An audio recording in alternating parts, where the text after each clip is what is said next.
On a eu ça politique, j'ai toujours dit aux gens que ce n'est pas automone. On voit tout ce qui brille, les agas horte, il y a la politique. Ces choses-là, des jeunes, ce sont des personnes qui vont favoriser, puis même, ça peut être un sous-développement.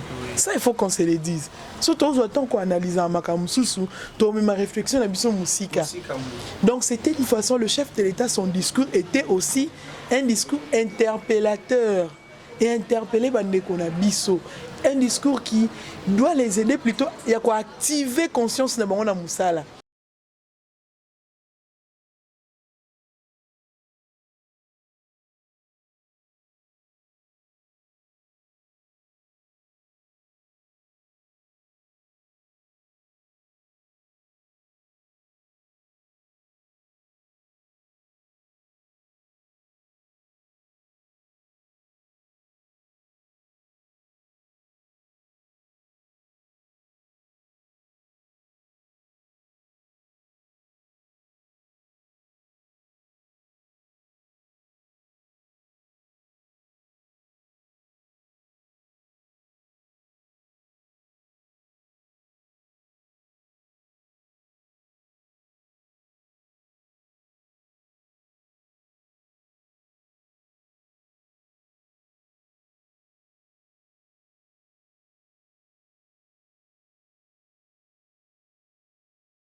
Merci beaucoup Nabanson Balandi en Pifo télévision bokamati biso ça y puis de partout beaucoup tala biso obikola ba polibituka pele ko ngomo konzu Kinshasa to ko sola mokolo mwalelo discours ya mokonzi ya mboka mingi na parti élection oyo pena mokonzi mboka lobi ete ya ko organiser ba élection kasi tango penza classe politique qui elingi kozala diviser na koloba ete mokonzi mboka alingi glissement be na premier mandat to ko sola mokolo mwalelo pela mokolo même jour ya discours mokonzi mboka sitting ya bandeko ya bloc patriotique liboso ya Seni pona ko senga dépolitisation ya Seni kasa peto stoyo qui était ndambo mosu ya bandeko ya bloc patriotique basi bakenda ki koti ya mikolo to na kondima kokota okati ya Seni pona bako ma pe ba animateur enfin que maponomi ezalisama bo elongo bani to ko sulango mokolo mo lelo to ko zwa actualité yiki ki penza après ko bimende ko vital caméra moi séance ekoti moke mokolo pe discours mokonza mboka ya kité bato balobi yango pourquoi est-ce que ali malade est-ce que ça bimi mboka tote pourquoi séance ongambo ya bandeko ya ongambo bandeko Moïse Katumbi oyo penza akopesa sous signe de vite na kata union sacrée to ko simba yango mokolo mo lelo to ko sola po ya mbongo wana elongo na moko communicateur mokonzi mboka Exode Lukombo et penza lobaka po ya mbongo wana uto kala kalokate tando ya biso Pifo au télévision mbote ndeko Exode mbote ndeko Exode mbote ndeko Sylvain mbote na bandeko balandi Pifo télévision bisika to panzaka penza linyoko de façon à ce que mutu nyonso alia maloba ya malamu utaka de la part ya ba communicateur ya mokonzi ya mboka ekolo Félix Antoine Tshisekedi Tshilombo. Merci. Voilà, merci beaucoup de Exode Lukombo. Les autres parties que sur la mingi discours mokonzi mboka kasi na parti oyo Italie élection parce que tout aussi ko lobela na parti Italie sécurité na émission émission les cas qui kasi tout to ko lobela na oui penza Italie na parti ya élection mokonzi mboka lobi a organiser élection misolo ezali to alingi beatia bayimboka mo elamba na miso tango parce que les solo ya glissement c'est et comment il kolumba na terrain ndeko Sylvain merci ming mambo ya discours à chef de l'État na ebisio depuis c'était le mardi le lundi plutôt depuis lundi tilelo chaque jour nous allons inviter et puis bizarrement et ça là bolba ina mutu lelo bo toucher ko lelo to toucher côté social jour wala mutu bengi so te toucher côté sécurité lelo donc pour dire que c'était un discours bien conçu bombé gonflé précis et puis c'est même de la matière au moins état bande ko ndenge esali nungu na ba cité esali nungu na ba ike c'est parce qu'il a donné de la matière opposition et non le basso et l'oroté il fallait booster comme selon Morasika. Alors le 13 le chef de l'État a fait un très bon émission tout ça qui mukolo et à lobby que il a fait un très bon état de lié à expliquer makambu malamu et puis il a expliqué makambu le chef de l'État est allé jusqu'à à dire qu'il y aura bel et bien élection ndeko kaka muto mutema mabenda ko kanisa ke glissement ezala aucune fois mokonzi mboka tikala ko bimisa komba glissement to pe azana tendance moko la que glissement ezala aucune fois c'est mona qui glissement na musika na écran prophétique écran prophétique to écran sorcellérique écran sorcellérique ndeko parce que opposition ya lelo ya on a ebisa ki lobby eleka ki ndeko to tuna bango motuna oyo ngana yo ensemble bazo ko s'opposer na nini exactement dépolitisation à Seni il président république na sima ndeko Denis Kadima ndeko Sylvain je vais te dire quelque chose de très capital bango pe il faut bayoka eloko tovani biso n'a parlé du peuple to kolanda ces beaux discours bon non c'est temps bango baké ko ça la sitting liboso ya Seni. Mais qui vous dit que Seni ne faut être traité Makambouane? Seni n'est-ce pas qui dépendra d'un ministère intérieur?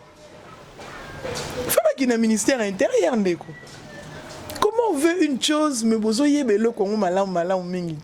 c'est du populisme. On a un discours quand même quelque chose, mais qui zéro et l'obamité. Et on coûte parce qu'en parlant de ça, ils ont dirait que tomber la marambo, c'était Est-ce que Zaki déjà un fondement exact et ils veulent la dépolitisation de la CENI? Oui, c'est bien. Mais bah kende liboso ya ministère ya intérieur. On a informé bango, on a pesi bango maïla malam bah kende liboso ministère intérieur. Et déjà comment ils peuvent penser que lingili ya mokonzambo ekoza na sima ya ndeko kadima. Au moni ndeko moi j'ai toujours dit que na conjugera le verbe être, ming au temps présent, na bakisaka mopanzi complément na bakisaka izara le fait d'être congolais. Vous comprenez? Oui. Na lobakanga je suis congolaise, tu es congolais, il, elle, les Congolais, nous sommes Congolais, vous êtes Congolais, nous sommes tous Congolais, ils sont Congolais, elles sont Congolais. Même et là, ils sont Congolais. Vous, mon frère, vous êtes Congolais. Surtout comment conjuguer verbe être tozo baksaka, le fait d'être Congolais là sima, to lingana. Seulement parce que les sous-mundeko denika di masala les apona ozala kasaya. Donc deko denika di makozala na appartenance tribale na ye directement faut pesa bango makanisi ya ko coller na chef de l'État. Non. La CENI est déjà dépolitisée. D'ailleurs, quand tu vas politiser CENI, c'est même Jean Neko. C'est même Jean politise la CENI parce que la journée, il y a CENI, mais na butu ya kukwe bimaki na poisa. Tout nanga nini no ngotali ni wana juste ndeko exode. Ndeko etali, makamotali ndeko Didi Manar. Oh, ndeko Didi Manar au FCC. Au FCC. Comme on a écouté pendant que moi je viens confirmer cela pendant que bazo nongwana bango na bon bazo ndongwana pendant que même bazo kene na moi yango ndeko na yebisa ko politique na yebisa ka j'ai toujours dit aux gens que ce n'est pas automona on va tout ce qui brille ezaka orte yango na politique bon mona bato mi balé ba solo la ba 50 jours na butu benemi numéro 0 misusu moni bango ba na moi boye pour kunanya on a butu. Le chef de l'État l'a dit aussi dans son discours. Dans son discours, je veux dire, au cas où yo bosani, à lobby, tout est là-bas intérêt commun en général. Tout ce qui a kokabouana pour na ba divergence, tout ce qui a créé ba divergence pour na ba intérêt égoïste. Ndeko Didi Manara na mo iboye bino na FCC bozawana bozoganga la CENI doit être dépolitisée. Pendant ce temps ton nom avait été déjà dans la liste où ekota kala na émission tongo ndeko kombo ya ndeko Didi ekota déjà. Et surprendre bandeko FCC. Et surprendre bandeko FCC. Oh kutu d'ailleurs. Bakenda kutu ndeko Constant moko kaka to ebi ndenge bandeko Didi basala d'ailleurs il a été suspendu si je n'oublie. Babengana ki na FCC. Bobengani mutu pendant que bino de boko tsako. Siko talanza menenga sala na ebiso non Fati c'est une étoile. Omoni ndenge moto mwinda so tsango na se ya nzungu ata nzungu ezaki molili neni et ko briller par toi non jamais ba bomba la lumière na se ya mesa nyonso ba bomba sala sala que toi la Fati zo ko brillaka na butu bokei na quand je dis butu na ndenge de façon obscure. Oui. Nuitamment beaucoup ici liste dans la liste des Didi comme on les a en 4. Mais de l'autre côté, vous êtes opposé contre votre frère, bolongo lié même na bloc na bino. Ah qui n'est pas na bon comme ba décevoir ngata, comme ba exclure na bangonga, moi je vais quand même na sala ba lobbying na personnel. Ah comme ça ba lobbying ba ko ta combo de ekotaka. Mais vous du FCC vous êtes déjà représenté, Talabo et Didi. Comment Didi Kota qui Ernine? Est-ce que Baïf c'est qui la mouka qui est comme la banque Kota? Néanmoins peut aux surpris de comment fallu le quota. Oh, ok écoute comment fallu le quota déjà. On a bande de repeng et barolingate. Ah lingate néni. Nabi bon temps Didi Kota combat tout qui a vie à bande. Toi bête les bango li solo.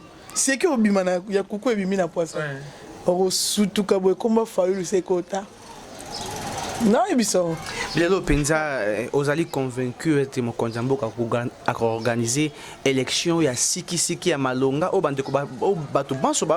les élections libres, d'ailleurs démocratiques, ça dit tout, parce que la transparence, la liberté et toutes ces choses se reposent bien entendu sur la démocratie. Donc les élections et la démocratique. Nabi Moutazo prenait la démocratie, l'état de droit, à que ça là, il veut une chose et faire son contraire. Ah le bango, qu'écoute les Nations Unies. Et c'est comme il a promis les élections. et dans les délais constitutionnels. Donc il fera ce que dit la Constitution. Il y aura bel et bien élection. Je peux encore le confirmer, puisque je ne peux pas dire le contraire de ce que mon chef a dit. Donc il y aura élection en 2023. Azate non to monite. Malika moi pe na no ko mi pe abino bande ko ide pesa boko lo bae tono bande ko musunde bako banga election pambate ba bonga mite me bango pe kuna ngaba bango pe ba ko lo bae te bino pe boko banga election pambate ba to ko voter bino bazate pour bosser la population le côté c'est no bande ko ya opposition. To banga election mais to beta li solo election. To banga election mais to beti li ma solo election c'est contradictoire n'est-ce pas? Tu as gagné l'élection, mais tu as prôné kakake. Tu continues qu'il y aura élection. Et en 2023, nous continuons comme ça à le dire. C'est d'ailleurs, et quand tu as talent de quoi, tu as un glissement. Tu as la dépolitisation. Tu as le que ma ponamina saigné salama qui bien. C'est-à-dire, ils veulent à ce que tu reprends l'union à zéro. Que reprendre l'union à zéro, je vais m'emmener à Congo. Et une année, 2 ans, élection, salamité, chef de l'État, constitution de Bini. À Otik, elle a jusqu'à ce que il y aura élection. Tina, il va rester en fonction. Il va rester en fonction. Le fait de rester en fonction, glissement, va n'importe. Parce que le chef d'État, boy n'est bon, bâti n'a un glissement. Ah boy, bâti que chef d'État, boy n'a un glissement. Et comme ça, bah c'est préparé né. Non, mon appétit nani. C'est tout des bassarani bon. Calcul exact. Voilà, merci beaucoup. Toko poussana, toko poussa d'émission na biso oh azate, wana yo lobi azate. Azalité, na monité en tout cas. Ya, on a fait en 2023. Azanonte. Oh. Omoni ata papa na bango na maman na bango ba kutanité. Parce que tu vas kuta na papa pesa lito yo et je dis ta lo bazé me kota na lito. Ti maman di maka marmion c'est ça la maka. Ti moi na bota maka imagine. Fatiga président. Donc pour dire qu'ils sont pas préparés, bazo omoni ko banga nezo mi mabango na précipitation, ko banga nezo mi mabango na makambo wana. Oui, ko banga ne mi mabango na ba manigance na makambo. Il y aura élection. Omoni ndeko soki ba ebe ke élection ezate. FCC ba ke notika liste neni. C'est parce qu'ils ont donc c'est que au moment où beta géo ezalara de côté saka ko kazu et ça biso to va se retrouver. On les a quitté union sacrée mo te proposer que bata FCC wana boya moi misoto tia bino pe boya to débaucher bino bondi ma bo trahir. Il fallait ba lobela ngoti. Il fallait pas lober lango. Baza soit disant FCC so 5 bango leona la muka ba former ba benga bloc ba ene wana. Bloc wana ya yondo benyango bongo ponga na mona patriotisme était ko laksa kozanga patriotisme yango moni bandongo na ki entre bango ba didi ba ki ba koti ba kombo sans pour autant informer même n'ayez soit informer qui hiérarchie ceux qui vont informer qui hiérarchie alors bango ne ba tromper le peuple congolais. Ils sont en train de tromper le peuple congolais. Donc ils ne sont pas déjà préparés, baza prêtés. Bazomo na paye ngomoni même to vanda ki temps ebelé awa jusqu'à ce que ba makambo et ça là jusqu'à ce qu'il y ait discours ya chef de l'État opposition za rasunelo ko lobaté baza ki souté sauté na ba médias il y avait plus de sorties médiatiques. Pourquoi? Parce que matière eza quitté chef de l'État puis son discours et puis là on a sepeli non ko za na président le roi Fachi za Kelengi ko za na président mutu ezo ça les akelengi discours na attiraki attention mutu nyonso. Et puis tu vois quand ils commentent, ils sont précis. C'est-à-dire que tu as qui temps, yo sur place à quitter à Zongeli. Dans des qui balanaki en direct. Soit balanaki en direct, c'est quoi après bah comme on l'a dans YouTube. Atali ah kuta loba kinini a commis. Ah loba kinini a lobby le contraire nango. Donc ils ont pris le temps. Merci à vous qui avez suivi, vous nos frères de l'opposition qui avez suivi de façon avec beaucoup d'intérêt et attention les discours de votre président, son excellence, monsieur le président Félix Antoine Tshisekedi Tshilombo. Tango lobby n'a été ni wana penza et poussinga na kena makambotali social la population.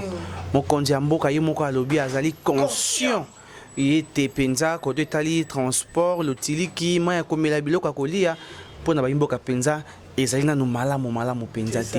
Et là koni esali bongo yango afundi gouvernement balobi ya komi ko funda ka bato. Loko la funda ki FCC cash la funda ki ba gouvernement le kai tout afundi sama le konde te gouvernement na yiko sa ile otena ba wario nyonso bazaki no. Afundi to asali état.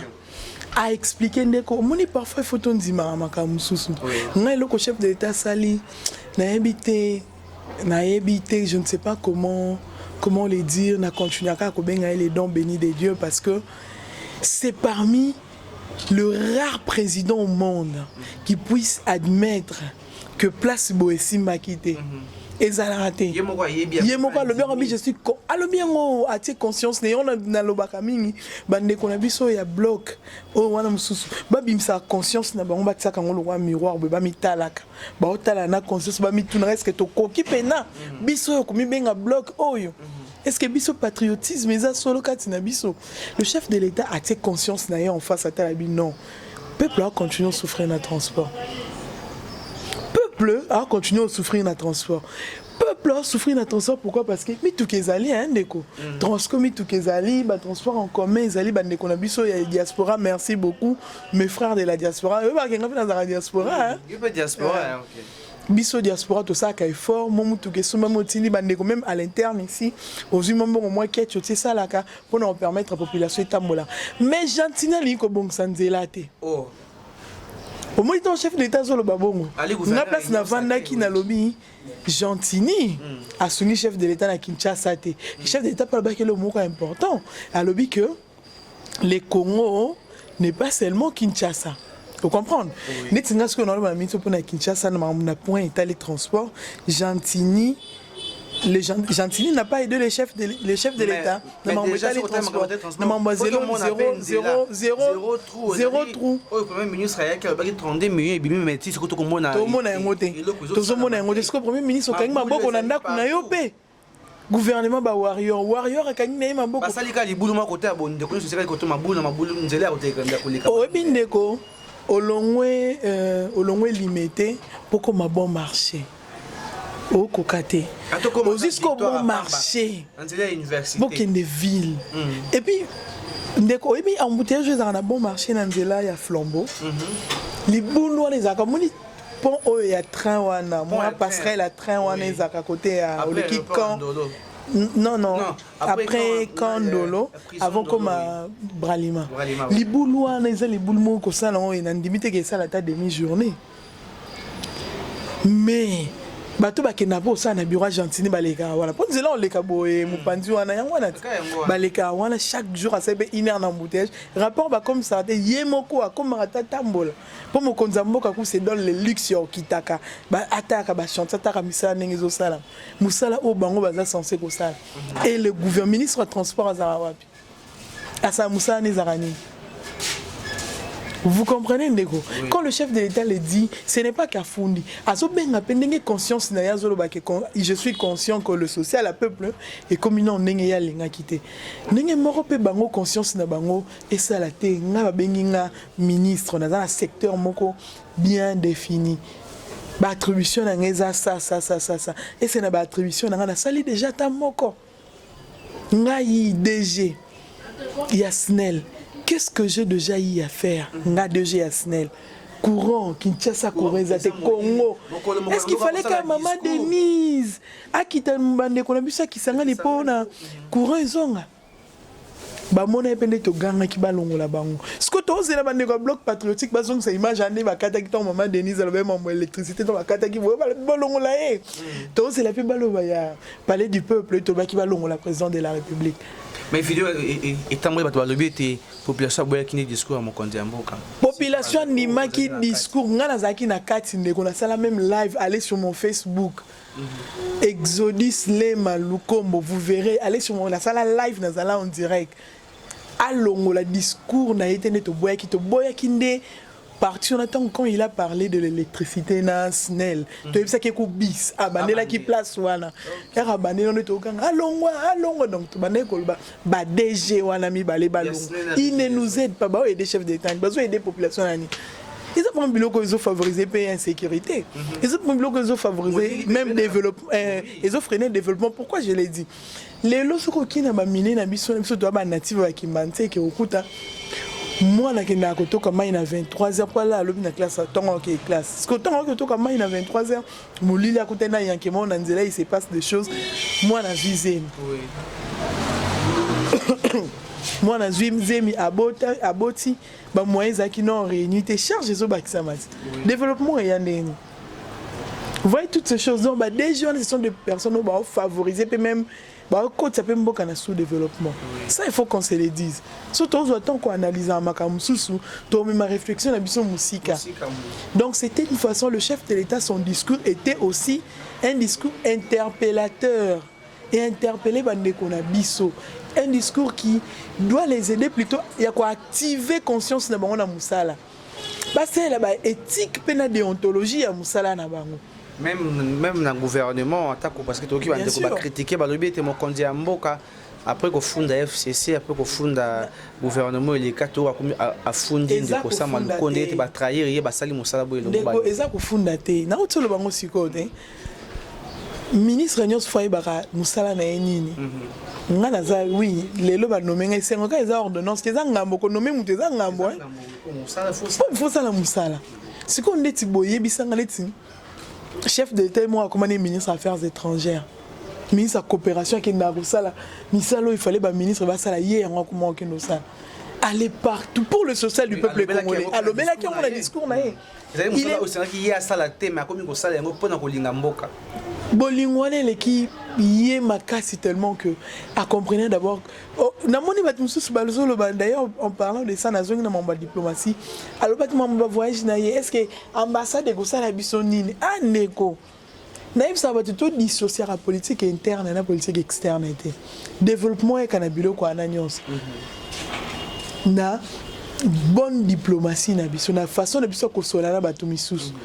Parce que ces gens-là, même quand ils viennent investir, hein, les quand même par leur ministère, hein, par, je vais dire, leurs ambassades, l'ambassade. Hein, parce que par exemple, la mission et l'ambassade, on a protéger les ressortissants, qu'on informer même gouvernement central, qu'on informer même central, ministère des Affaires étrangères. Et bien, investisseurs avant, il y a un ministère des Affaires étrangères, il y a un pays, est-ce qu'il y a un pays où on a botté la vie sociale, il y a une économie, il y a un ministère et communicarana, l'ambassade. Est-ce que ton ambassade des aides déjà qu'il y a une ambassade, on a une accès, comment dirais-je, assurer qu'il y a un investisseur. Et en parlant même de ça, à banana ici, non mon bandeko na ngana pesi da mbote na bandeko nyonso ya port na banana, bandeko nyonso Congo central qui a mbote keno. Bandeko Congo central. Yo oyebi combien d'emplois port on est créé de façon officielle 50 000 emplois. Bon, Zaka bata Congo central te et za na batu mususu za expert donc mususu na ebité douanier par exemple la matière à douane bon autant mususu bande konoso ba katanga ba roya toute le province d'ailleurs ngeza 26 na Congo et Rosala représenter 50 000 emplois za ande ba non compter 50 000. Tu vois le nombre de Congolais vont travailler et c'est l'année prochaine. Likambo apport wana au DG c'est joie qui tango mingi nous c'est betama ki makasi et benda ki pays qui c'est mon konambo enfin pour ce outil que les kapena bati mon koloto entre gouvernement congolais na gouvernement et na gouvernement et Émirats Arabes Unis pour na penza ko banda ko tonga port wana deux premiers semestres ya Mobutu Kokota. Il y a 2022 toloba. Plus rien à dire, les images ont parlé. Bah images ezawana bandeko ba mona. Donc les accords et salami de façon officielle. Donc année prochaine na Dobi nango, les travaux vont déjà commencer et puis tant souci avant année ci là les choses seront bien et puis les gens vont travailler. Mobimba mokonzi ya mboka na Émirats Arabes Unis et boti mbuma ya munene mbuma ya malamu mbuma visible po ezalaka kakendaka tomonaka te et otolobaka bongo te bongo ambassade na mongo ezalaka tokendaka biso nyonso Dubaï tokendaka Dubaï ngana wuti Dubaï visa tozwaka ba visa volant batindeli yo au print out visa okeno tamla on a passeport na biso tozalaka na ba cachet entrée sortie mais désormais tozala na ambassade sur place. Vous comprenez Indonésie désormais tu seras le Indonésie en moni mais ça va te faire autant autant les actes au Kenya na classe na ban vanda mais les autres en ba outil belé pendant les secotanga OK na moi Google na ba Wikipédia ce sont des informations il faut s'informer. Indonésie les ont une puissance économique hein oui les autres les bilambo bazo sala main d'œuvre indonésienne ils ont aidé usine ebele européenne usine ebele américaine basala usine na bango des usines à partir à kuna bakendo ça na Indonésie pour la raison ya main d'œuvre le lo Indonésie ba ça bilame belo la to comme made in Indonesia biloko bele et ces gens là les lieux sont en ambassade bon ça va permettre à ce que le petit peuple oyo na ba commerçant ba businessman na biso balinga ko soma ndende ko na biso Sylvain Bokendo soma biloko na Dubaï prochainement ko bon non ki na Indonésie ok soma biloko na yo soma biso ki mituka soki ni noye oteki ce sont des choses qui vont aussi favoriser le développement et ba ngopéton bandoya il y a des choses des valeurs même culturelles au Borzoualambo Cannabiso. Vous comprenez? Donc c'est le chef de l'État a ouvert le Congo dans le monde extérieur. Le Congo est vendu et puis Azong sa Congo na image autolobite ateki yango na image Sylvain Lobaki bateki Congo te na bi kweza ateki mboka na lolenge mboka yeba nsusu makasi koleka na mibembo ya sali. Et je vous dis que la diplomatie. Et je vous dis que pendant compléter Ndeko Sylvain, le Congo, nous le Congo, nous allons nous souvenir de ces grands hommes. Ouais. Tous ces souvenirs, néné, tous ces souvenirs na Kabila na makama bete, tous ces souvenirs. Ngala mona kama bete na muni malamu te. Surtout le kola ba procès on a isilité na mona kama be. Tozo kama procès mi kozali koya. Tozo kene ngara ese ku lelo fait to panza peteke. Bon to kene ngo prochainement et mutema les obeta déjà. Tozaki apeka to sola ngona yo lelo to mona ndenge zokeni to la batali boso to banga te to loba makambo wana. Donc pour dire que le Congo est en train de s'ouvrir, le Congo est vraiment en train de s'ouvrir sur le plan diplomatique. Et lelo nous pouvons être fiers d'être congolais parce que sur la scène internationale nous sommes bien vendus. Des babal sont na kala ke congolais. Mutalo yenge congolais bolé bayebi ke congolais mutu esa la bana président mokaza malamu président oyo azo mboka na bango na changement Congo lelo ba aussi sa guerre na est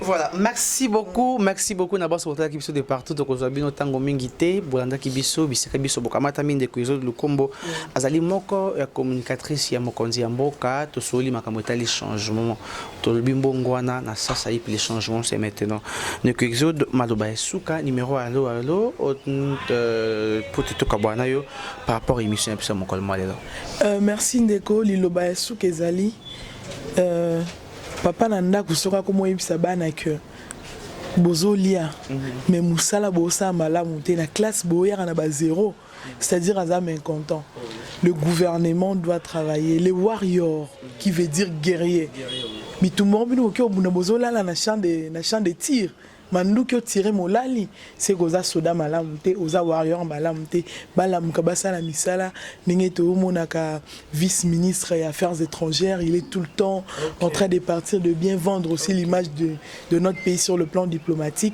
alors nous voulons à ce que eux tous basala musana bango vraiment malamu lilo basuka yangwana congolais to lingana bloc patriotique bo panzana message oui ba panzana yango na ina lobate ba panzana ba soutenir mokonzi mboka boya bo panzana to na union sacrée to sala musala malamu pona avancement ya mboka na biso le numéro c'est le plus 243 89 97 67 078 plus 243 89 97 67 078. Voilà, merci beaucoup na banso ta ki biso de partout bloc patriotique boyoki maloba oyo penza ndeko exode lukombo atindeli bino na yebite soki boko yamba yango ndenge nini kasi to koluka pe bato ya bloc patriotique pote tout ça na bino émission to sur par rapport ya discours mo konjambo kasalaki mokolo ya lundi ya poso moto kamata mina yango merci na banso ta ki biso de partout bo continuer ko s'abonner massivement na kati ya Pifo télévision